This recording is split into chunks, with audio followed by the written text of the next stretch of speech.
नमस्कार। आज मैं पुनः एक नए वीडियो के साथ आपके समक्ष प्रस्तुत हूँ। आज हम चर्चा करेंगे जाति उद्भवन।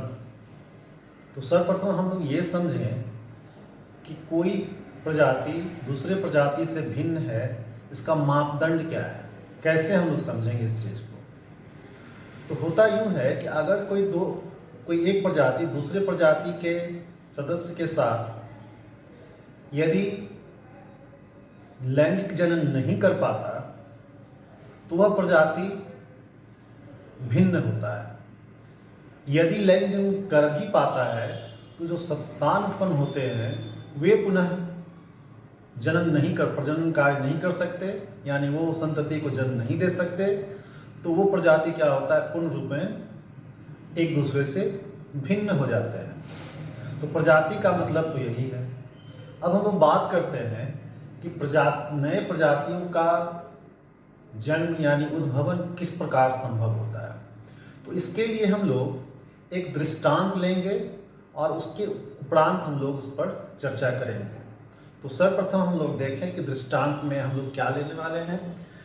हम लोग लेते हैं कि एक झाड़ी है जिसमें बहुत सारे लाल भृंग उपस्थित हैं और वे वहाँ पर अपना जीवन यापन करते हैं। इसमें 3-4 परिस्थितियाँ उत्पन्न होती हैं। चूँकि वो हरे रंग की झाड़ी में है और आनुवांशिक विभिन्नता के कारण हो सकता है कि कोई एक भृंग जो है वो हरे रंग का जन्म ले, यानी उसका जो रंग होगा वो क्या हो जाएगा, हरा होगा। तो ऐसी स्थिति में क्या होगा, उसके बाद यदि आनुवांशिक भिन्नता के चलते दूसरी परिस्थिति ये बन जाए कि वह एक भृंग जो है वह नीले कलर का हो जाए। तीसरी परिस्थिति क्या हो सकता है कि जिस झाड़ी पर वे हों उसमें बहुत बीमारी लग जाए और बीमारी करने के कारण जो भृंगों के लिए जो पोषण है उसमें कमी आ जाए, यानी उसमें क्या होगा, मरे की स्थिति होगी। और उस स्थिति में क्या होगा उसके बारे में चर्चा करेंगे। तो लेट्स सी। जाति उद्भवन।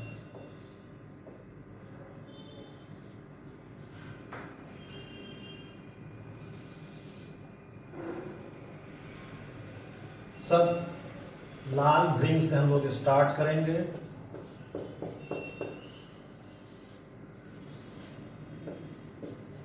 पहली स्थिति,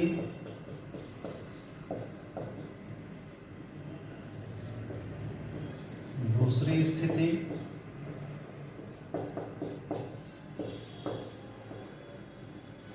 तीसरी स्थिति।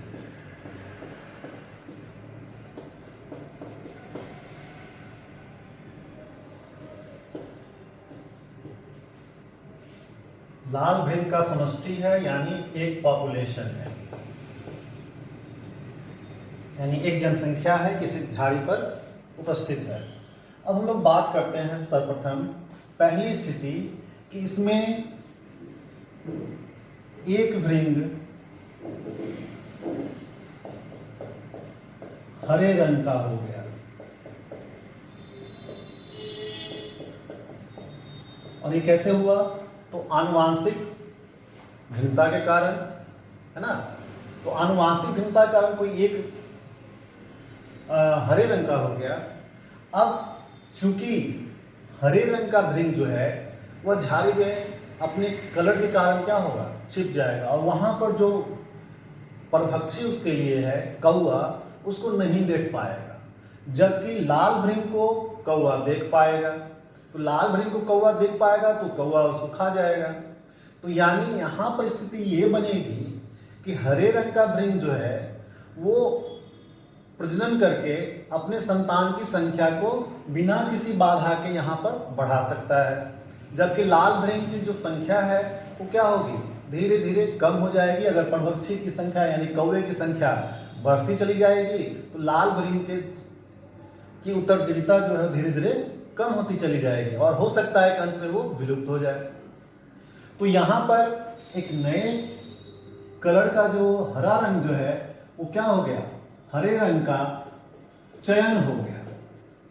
हरा रंग का क्या हो गया, चयन हो गया। क्यों? क्योंकि प्रकृति ने इसको चयनित कर लिया, क्योंकि उसमें उत्तम परिवर्तन हो गए भृंग में, और वहां पर जो कौवा था उससे वो उनके बचाव हो जाता है, क्योंकि वह भृंग को नहीं देख पाता, हरे भृंग को। तो प्रथम जो स्थिति बनी उसमें हम लोग देख रहे हैं कि नेचुरल सिलेक्शन हो रहा है, प्रकृति उसको हरे रंग को चूज कर रही है। ठीक है, अब हम लोग दूसरी स्थिति में आते हैं। दूसरी स्थिति में ये आते हैं कि आनुवांशिक विभिन्नता के कारण एक नीले रंग का, इस बार जो है एक भृंग का रंग हो गया नीला।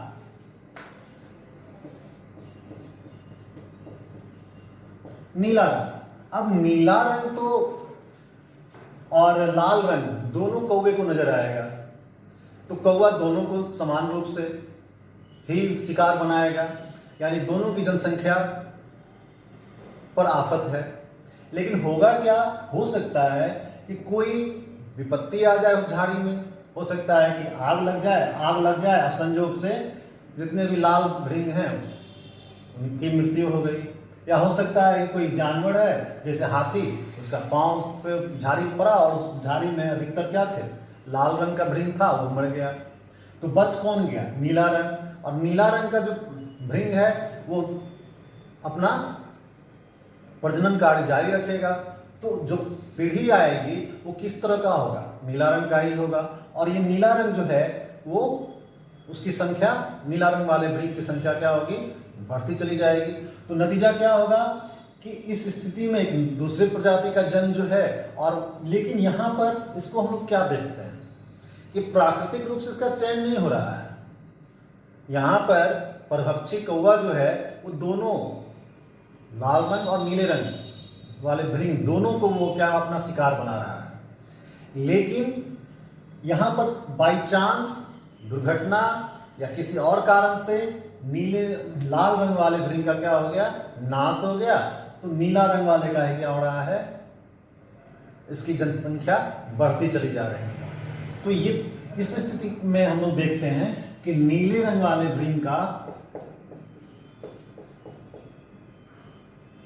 भृंग की संख्या बढ़ती चली जा रही है। अब हम लोग आए तीसरी स्थिति में। तीसरी स्थिति में क्या हुआ कि झाड़ी में, जिस झाड़ी पर वो लाल भृंग का समष्टि है, वहां पर क्या हो गया, वहां पर रोग के कारण या और कोई प्रतिकूल परिस्थिति के कारण जो भोज्य पदार्थ है यानी पत्तियों की संख्या जो है वो क्या हो गई, कम हो गई। तो जितने भृंग हैं उनको भोजन कम मिल रहा है। नतीजा क्या हो गया, उनके शरीर का जो आकार है वो छोटा हो गया, और छोटा होने के कारण धीरे धीरे उनकी छोटे भृंगों की संख्या बढ़ती चली जा रही है।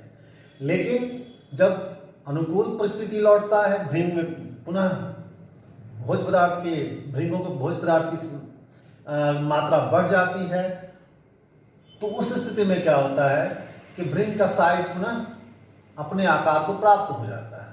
और इस तरह से देखते हैं कि यहाँ पर कोई नई प्रजाति का जन्म नहीं हो रहा है। यानी पहले छोटे हो गए भृंग, छोटे आकार का भृंग हुआ, और यहां क्या हो गया, पुनः अपने आकार में लौट आया।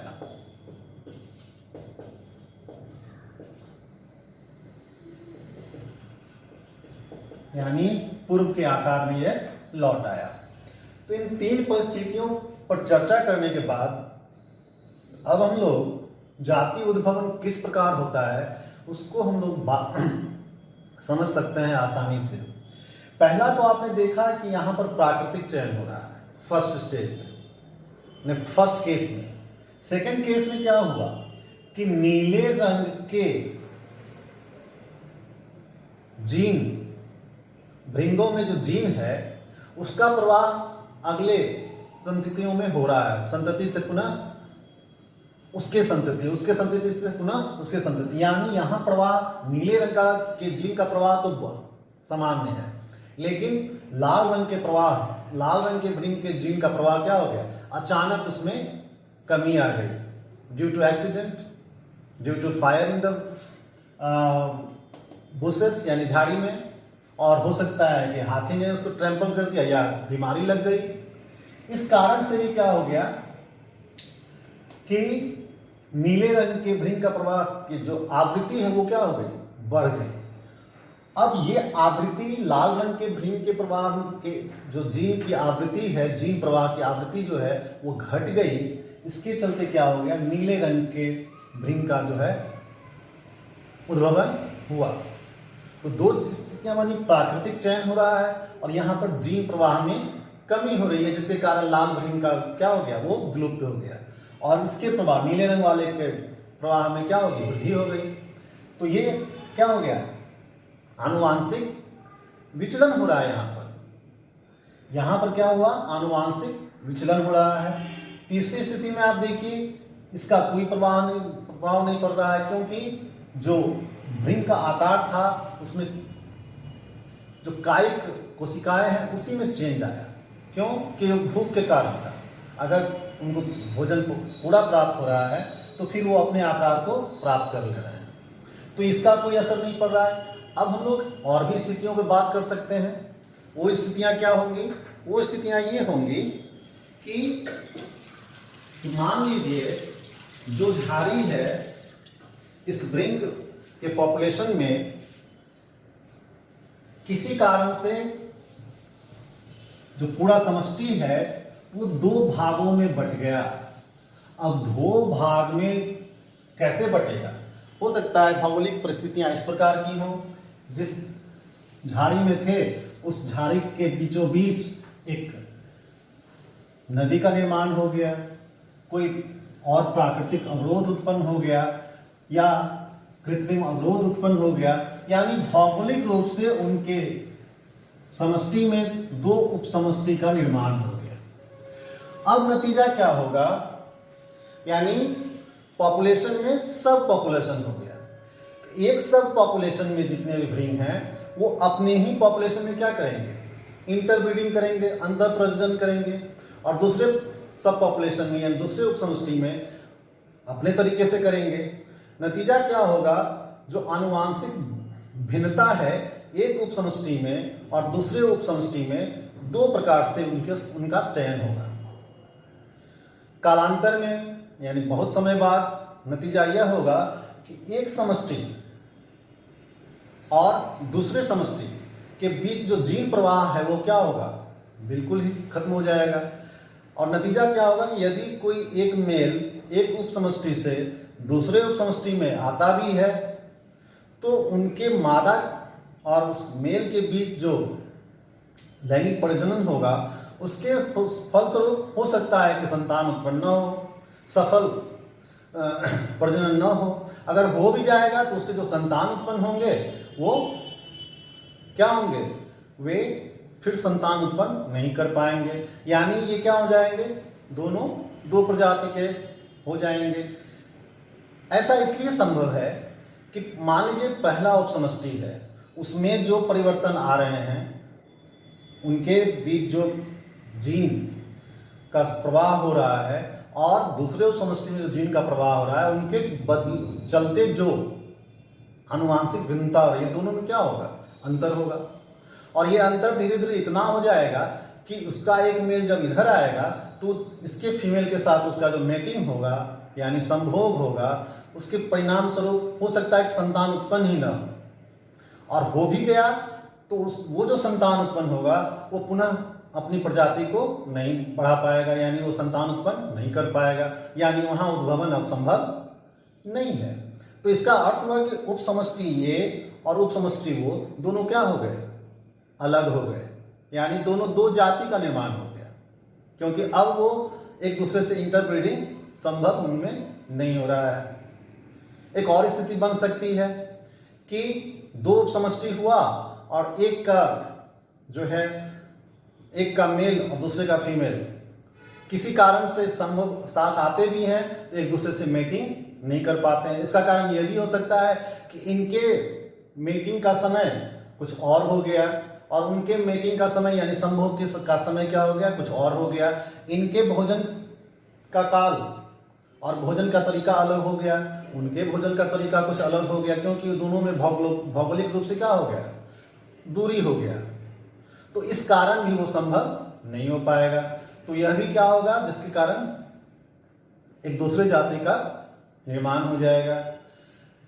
इसके अलावा और भी हो सकता है कि कोई जीन उत्परिवर्तन हो जाए इस प्रकार का कि एक उपसमष्टि और दूसरे उपसमष्टि में, एक में क्या हो गया कि जीन का जो उत्परिवर्तन हुआ उसके कारण दूसरे उपसमष्टि से जो इनके सदस्यों का प्रजनन होगा वो संभव ही नहीं हो पाएगा, क्योंकि उनके युग्मक एक दूसरे से संलयन नहीं कर पाएंगे, क्योंकि उनके जीन क्या हो गए, बिल्कुल ही अलग हो गए। तो इसके कारण भी एक नई प्रजाति का क्या होगा, निर्माण होगा। तो इस तरीके से हम लोग देख रहे हैं कि जाति उद्भवन के ये कारण हो सकते हैं। उसको हम लोग थोड़ा सा उसका लिस्टिंग कर लें। तो पहला होगा जाति उद्भवन के कारण।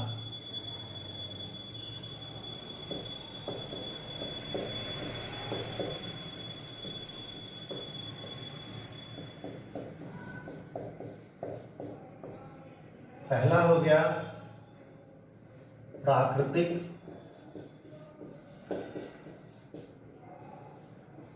चयन, दूसरा हो गया आनुवांशिक विचलन,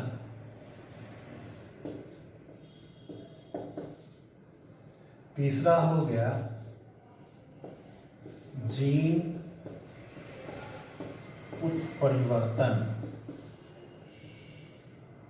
चौथा हो गया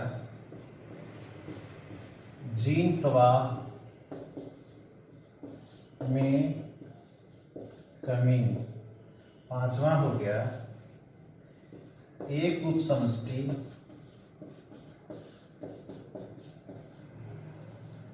के सदस्य का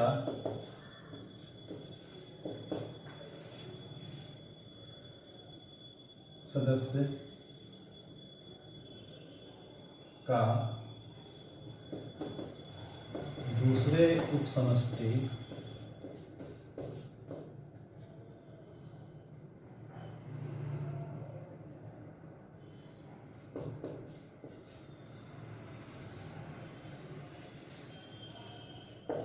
के सदस्य से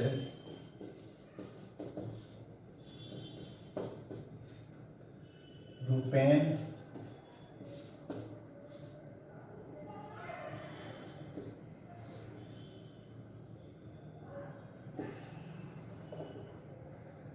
अलग होना, जिससे वे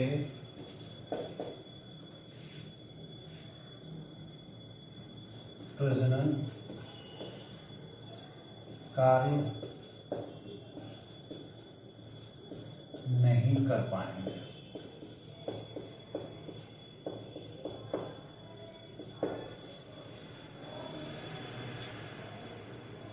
तो ये सारे आपके सामने कारण है।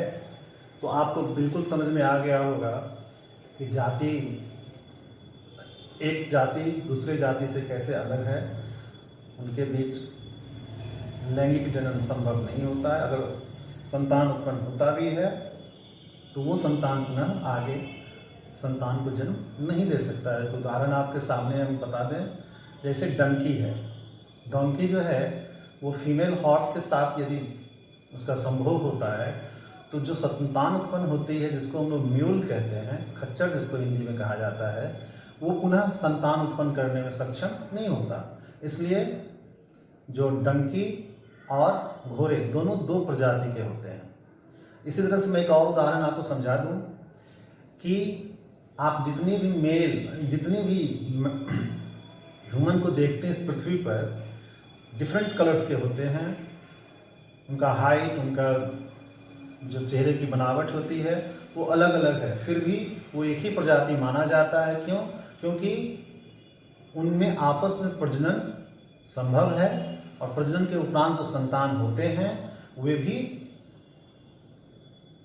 संतानोत्पत्ति की क्षमता रखते हैं। तो इसलिए होमो सैपियन एक ही प्रजाति है। और वहीं पर मैंने आपको बताया कि जो घोड़ा और डोंकी का जो संतान है वो नई प्रजाति नहीं कहलाएगी। माने वो जो प्रजाति है वो अलग अलग प्रजाति है, क्योंकि उनमें जो संतान उत्पन्न होता है वो पुनः संतान उत्पन्न करने की क्षमता नहीं रखता। तो आगे की वीडियो में हम लोग पुनः चर्चा करेंगे एक नए टॉपिक के साथ। धन्यवाद। जय हिंद।